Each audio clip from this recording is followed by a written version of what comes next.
Thank you, Mr. Chair, and thank you to our colleague from the NDP, Daniel Blakey, for those comments. I mean, the sentiment is shared, I'm sure, by a lot of people sitting around this table.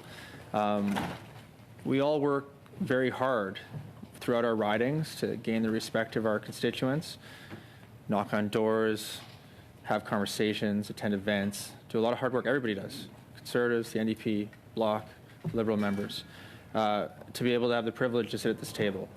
And what struck me from Daniel's comments, which I think is apt for what is currently going on, what has been going on for a long time, is a lack of seriousness.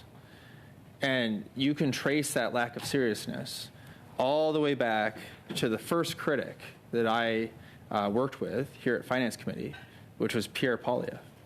And that's the first time that I ever, in all my time that I've been in Parliament, and I've served 7 ministers before serving at Finance, been subject to just arbitrary filibuster, which is what we're facing today, and which is what has my colleague Daniel so upset. And there's a track record of this. So you can draw a straight line from Pierre Poilievre as finance critic, acting in that way, directly to becoming leader, and then forcing his members to act in that way, which is exactly what we're witnessing today. We could go back to May 9th of 2022, the aforementioned Budget Implementation Act. Was it filibustered by the Conservatives? Absolutely. We could go back to the Fall Economic Statement, filibustered by the Conservatives between November 2nd and November 16th. We go to this Budget Implementation Act, which has been filibustered thus far. I believe it's something like 25 hours over witness time, and now 27. Oh, thank you. I wouldn't want to be incorrect. 27 hours over witness time, and now, including the first hour and a half today, another 6 or so hours during clause-by-clause time. I have in front of me the original motion that I drafted, and I want to talk a little bit about how this motion was drafted. I got a call from the Conservative Party saying, hey, can we figure out how to work on the BIA? And I was very excited because I thought if we could avoid a filibuster like we had at the last Budget Implementation Act, and if we could avoid a filibuster like we had at last Fall Economic Statement, it would actually allow us to do the work that my colleague Daniel Blakey just described. So I had phone calls, we had meetings, we did some of that in person, we did some of that online. And then a very familiar play began to play out. It had happened before, so I wasn't surprised by it. But basically, we had come to what I thought was a general agreement on the way that we could handle this. And then all of a sudden, the negotiator changed and the terms changed. And as we looked for ways to come to terms on those terms changed again. So when my colleague, MP Lawrence, talks about negotiating in good faith, I would dispute that. Now, fool me once, shame on you, fool me twice. As the saying goes, Adam Chambers tried to get it before. I'm using it now. But really, I felt like it was going to be shame on me again because, I don't want anybody to be in a filibuster. I've been very clear about that with my members. I've been very clear about that with the Conservatives and with all opposition members, that I negotiate in good faith every single day so that we can do the good work at this table and avoid at all costs filibusters or needlessly wasting people's time. An example of that is very clear here today.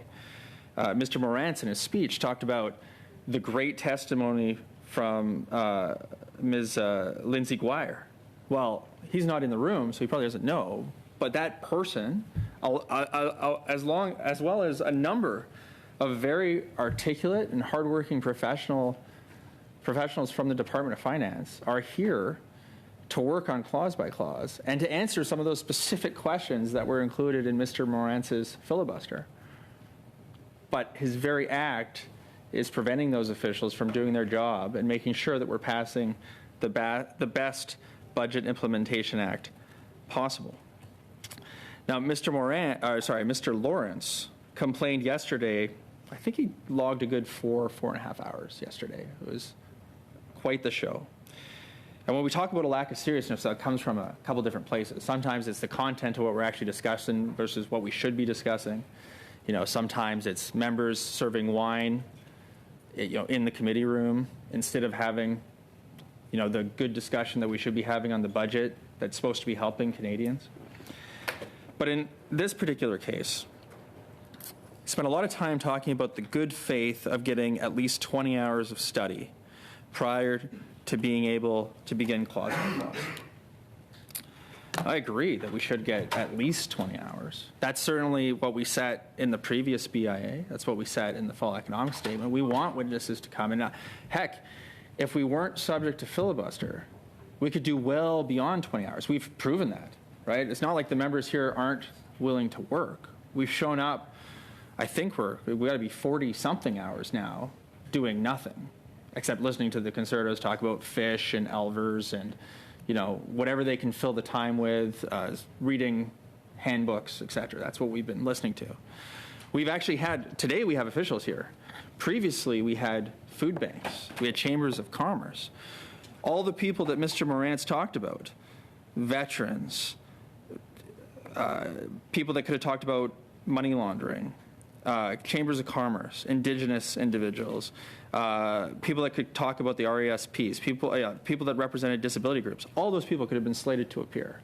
And they were all denied their ability to contribute to the budget process because of Mr. Morantz and his active filibuster. I wish I could take Mr. Morantz's testimony of today and travel it back in time to the start of this month, and he could talk to himself about the impact of his actions and that of his party.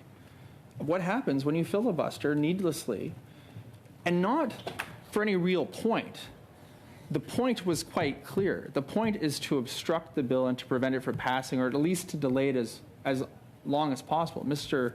Lawrence talked about that yesterday, and certainly I think our colleagues in the Bloc and the NDP realized that through various negotiation process. The outcome that the Conservatives are looking for is very clear. Witness testimony is not part of what their objectives are. And you can tell that based on their actions. I've already talked about 3 specific filibusters around the 3 most significant fiscal documents that the government puts forward, the last 2 BIAs and the fall economic statement. But it goes well beyond that. For 2 years in a row, the Conservative Party has prevented us from studying pre-budget consultations in any meaningful way. In fact, last year, they arbitrarily moved it as part of their negotiation for no real reason from August up until October, simply so Canadians couldn't have their say at the start of the pre-budget process. And how did those pre-budget processes used to happen, Mr. Chair? They used to happen by this committee going across Canada to be at the doorsteps of Canadians, to hear what they have to say so they could substantially contribute to this process. And for the last 2 years, that has been banned. And that ban continues under the current leader, Mr. Pierre Poilievre. His entire goal as a leader is to try and convince Canadians that the country is broken, well, on one hand, while trying to actively break it on the other hand.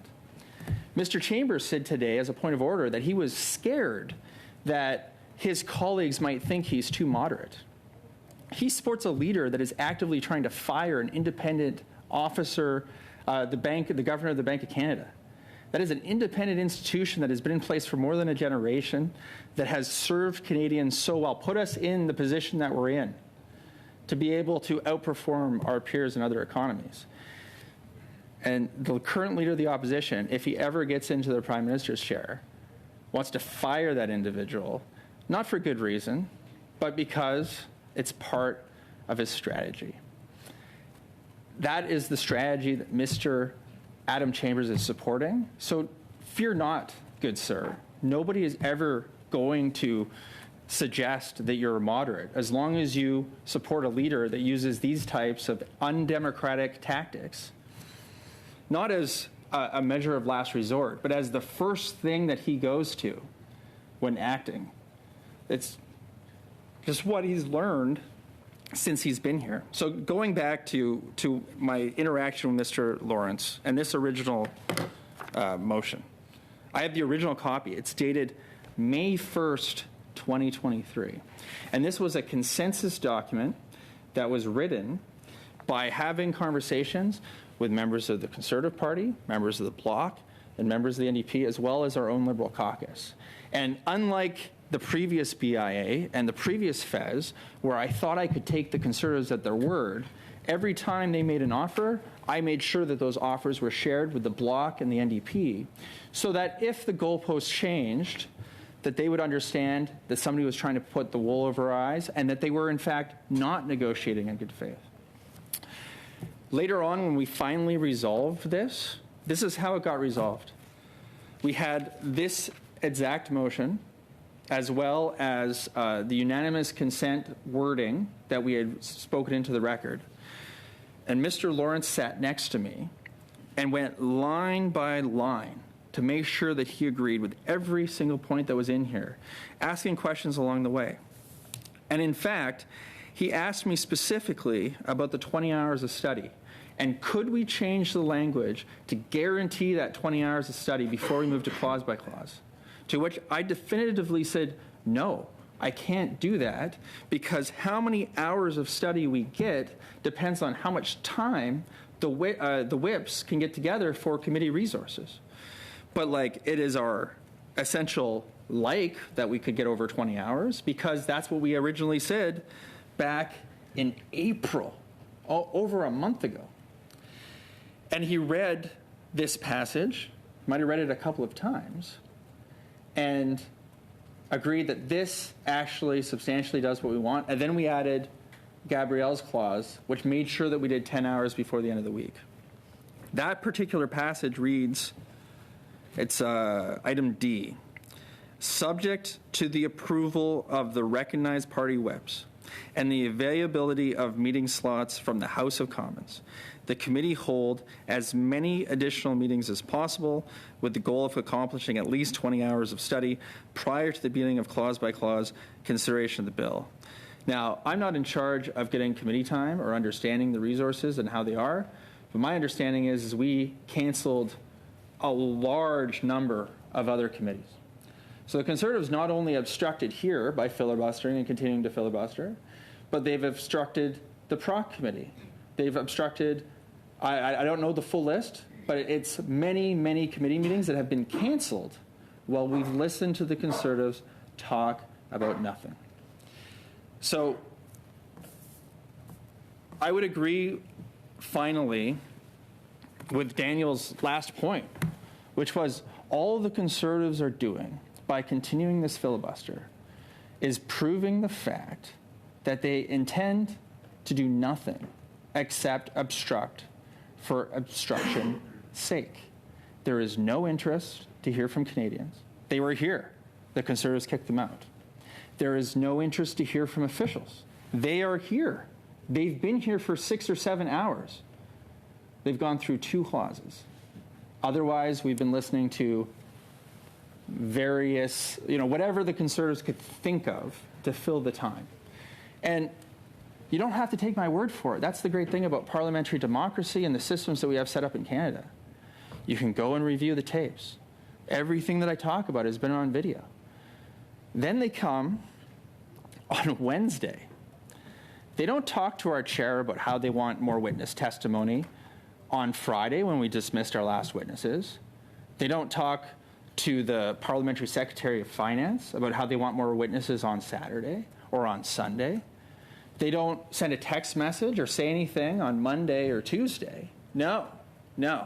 They send a tweet on Wednesday, the day before we're supposed to start clause by clause, and the day that they know that we can't have more witnesses because it would be impossible for the clerk to schedule it, to specifically complain about not getting witnesses. It doesn't take a PhD student doing some 4-year study to figure out what's going on here. It takes a rudimentary analysis to understand that every permanent member of the Conservative Finance Committee supports their leader's philosophy, Pierre Poilievre, to obstruct for obstruction's sake, not to the benefit of the true role of the opposition, which is to take a look at government legislation and help us make it better. Show up here with actual problems. We work through it through debate, and we actually get it changed to make it better. This Budget Implementation Act will not be as good as it should be simply because we could not incorporate the good ideas of the Conservative Party because they decided that they do not want to contribute their ideas. All of that being said, Mr. Chair, and I expect that after we dismiss this motion, which is very similar to the previous motion that we adjourned on yesterday, which is very similar to the motion that we voted against at the start of yesterday, I'm sure there will be another one and another one after that. But maybe Mr. Blakey was convincing enough, because I think he's more convincing than I am. Maybe the members of Parliament from the Conservative Party will look inside themselves and decide that parliamentary democracy is worth more than getting a gold star from your obstructionist leader who has no interest in positively contributing to this committee. So with that, Mr. Chair, I would suggest that we get to work. The officials are here ready to work. Liberal members are here ready to work. The NDP is here ready to work. The Bloc is here ready to work. And with that, I would move that we adjourn debate on this motion.